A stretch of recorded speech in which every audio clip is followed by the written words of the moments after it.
right now, forward. Started. My name is Alison. I'm a professor here at Humboldt State University in the Department of Environmental Science and Management. And I want to welcome you all to the Humboldt Bay Spartina Symposium. It's great to have such a good turnout and to see a mixture of HSU students, faculty, other folks from HSU, and then also agency folks, NGOs, the whole, and also, interested public folks. So I think that's really nice to have, and folks in the city to see that too. So I think, this speaks to that this topic is something that, has a wide audience in terms of interest, and so that hopefully reinforces that, the timing of doing an event like this.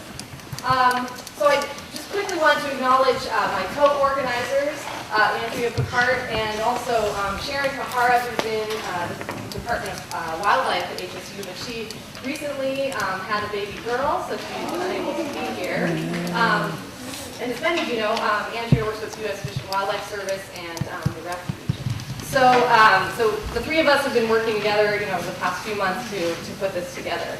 I also want to acknowledge some of our sponsors. The Pacific Coast Joint Venture provided funding for for the refreshments here today, so we thank them for that. Also, U.S. Fish and Wildlife Service, the Humboldt Bay National Wildlife Refuge System, the Humboldt Bay Harbor Recreation and Conservation District, Humboldt State University, and the State Coastal Conservancy. So we thank all those folks.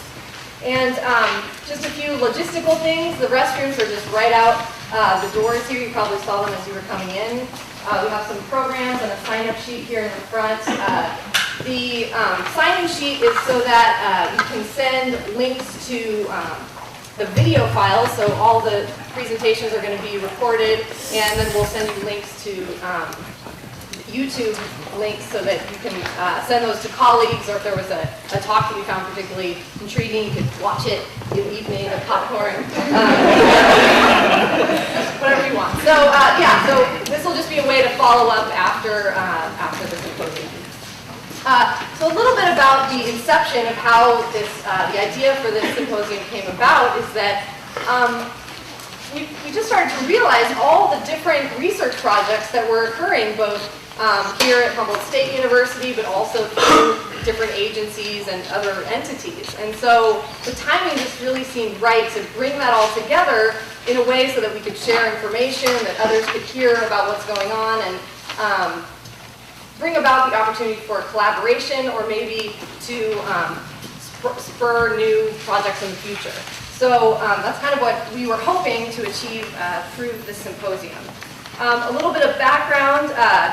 I don't want to steal the thunder of any of the presentations, but so I'll just really briefly say that U.S. Fish and Wildlife Service has for many years been doing projects around, can this be done? Can eradicating Spartina or doing restoration in the context of this invasive, is it possible? And if so, how can we do it? So, Fish and Wildlife Service has actually been, coming to different folks at Humboldt State University and kind of starting up or helping to say, is there a graduate student that might be interested in working on this question surrounding invertebrates or different mowing methods, or some of these questions that are going to help inform this regional eradication and restoration approach. So that's some of the steps that have happened thus far, and so the hope is that right now we're in the process of developing methods, not only research methods, how can we help to answer these questions, but what are the questions related to in terms of the ecology of Spartina, and how does that fit in with a regional eradication approach.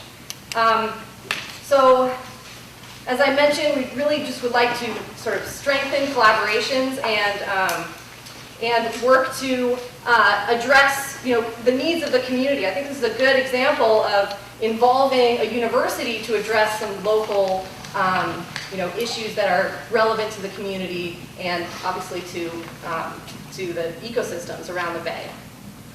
So without further ado, I'm going to introduce our first speaker, who is Joel Gerwine, is with the state